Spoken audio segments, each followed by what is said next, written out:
Mississippi Farm Bureau. Kendall Rogers, D1 Baseball. You guys know who he is by now. Joins us right now. And a big picture question before we get into the regionals with Mississippi teams, Kendall, is what, in your opinion, did the committee get right, and what maybe did they not get right?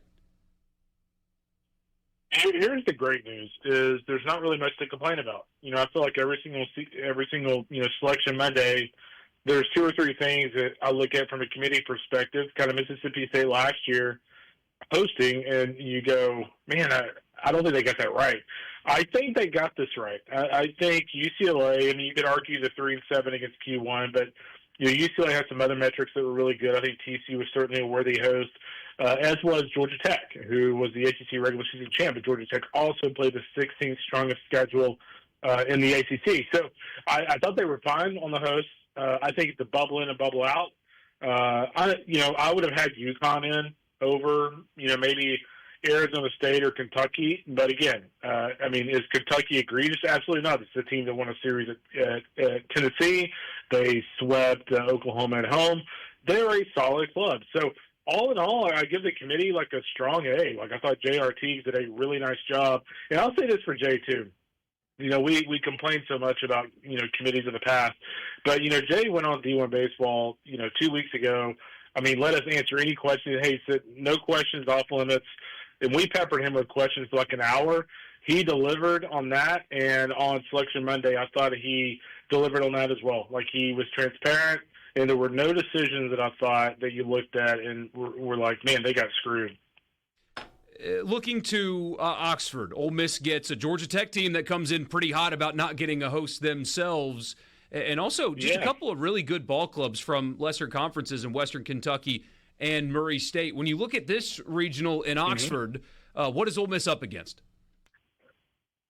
I think this will be the kind of the offensive regional, and the reason why I say that is, Dan Skirka has done a really nice job at Murray State. I don't know if Mike's kind of commented on who might start against Murray State just yet. It's pretty early in the week. But, Murray State is a really good offensive team. I wonder if Coach Bianco is willing to roll the dice without throwing Hunter Elliott in that first game. I don't know if you can just because they are very offensive.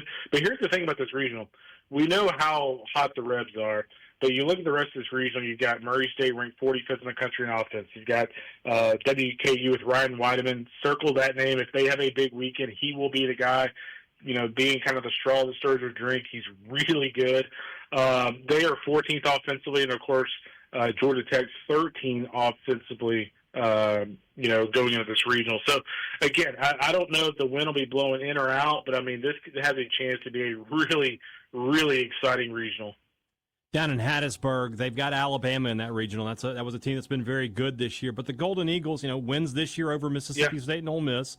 They've beaten LSU and Auburn in postseason play in recent years. What do you like about? Do you think the Golden Eagles have a great chance to advance to this regional and maybe head up to Nashville for the Super?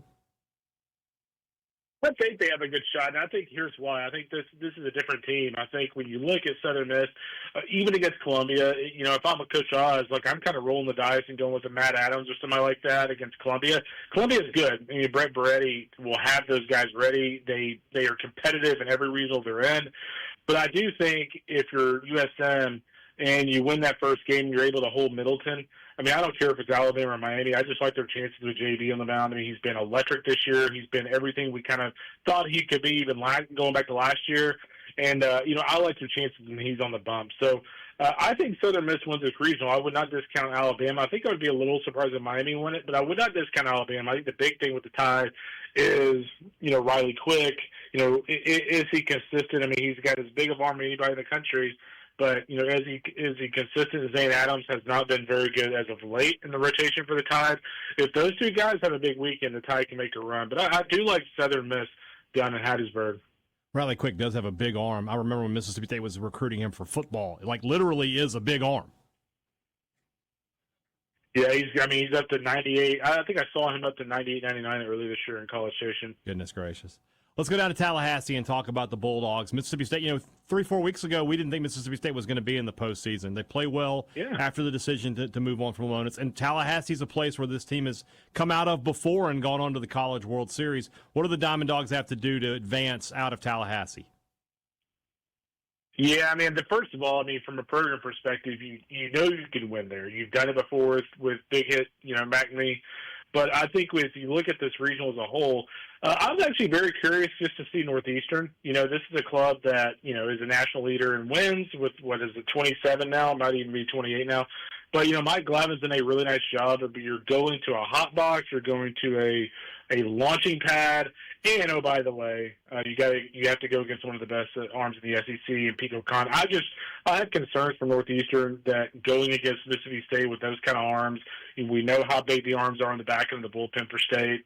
I do like State to win that game, and of course, if they win that, they go against Jamie Arnold in Florida State. So I think the big key for Mississippi State, and again, Justin Parker would like be looking ahead here. But if you beat Northeastern, I think the big key for Mississippi State is if you play Florida State, get into the bullpen, because I do like Joe Charles out of the bullpen for the Seminoles. But other than him and maybe another, one or two other arms, the bullpen really isn't, is really kind of their weak spot. So I think the big key is, whether it's Beto Cookman in the first game, Mississippi State in the second game, getting into FSU's bullpen is the key to unlocking those guys. And, of course, when we talk about Mississippi State, the postseason is a big piece of it, but also still a coaching search going on. Kendall, what's the latest on that from your perspective? Where do you see this going? Yeah, I mean, Zach Selma's done a really good job on those searches, keeping it, tight-lipped, which is probably smart. I mean, your team's in the postseason, you don't need distractions and things like that. But I will say this, I mean, Brian O'Connor will continue to be a name to watch. If that is who your coach is, I mean, I think it comes out relatively quickly just because he's done with his season. Like, why would you sit in Charlottesville for a week if you're going to be the next head coach of Mississippi State? I just have a feeling right now that, Mark Wazakowski is becoming a hotter name. I'm starting to hear his name a lot more in that search. I think he would be a really cool hire. If you look at his offenses at Oregon, they're very powerful. Jacob Walsh is one of the best hitters in the country. He's got SEC experience previously as an assistant. Dan Fishfield's another name here. I think he'd be a really good fit in Starkville. And he's a guy that, if you go back and look at the Dan Hefner coaching tree, go look at the people who have worked for Dan Hefner and when they moved on. I mean, the hit rate on that is very good. So, Fitz did one of the best jobs in the country, honestly, probably one of the best jobs in the last 5 years by, getting Kansas to a 2 seed and almost to winning the Big 12. He does not have a lot to work with there. So, those are the three names I continue to hear pretty heavily there. And my feeling, just gut here, is it's more Waz or Fitz than it is O'Connor.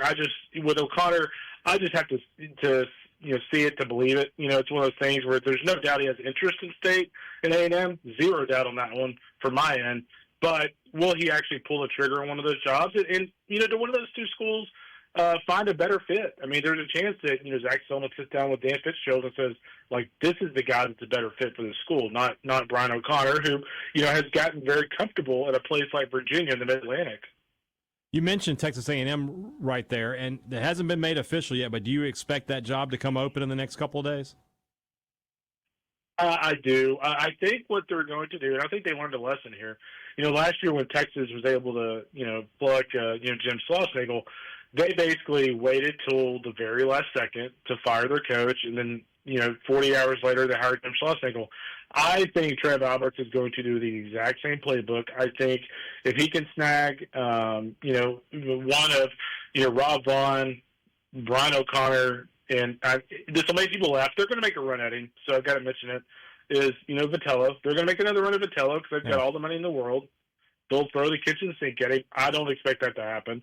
But my hunch on A&M will be if Rob Vaughn shows interest in wanting that job, given his ties to that school, given his success at Maryland and certainly now at Alabama, and then given the resources he doesn't have at Alabama compared to some of these other SEC schools, I think that's the floor for their hire right now. And my crystal ball would say Rob Vaughn for now.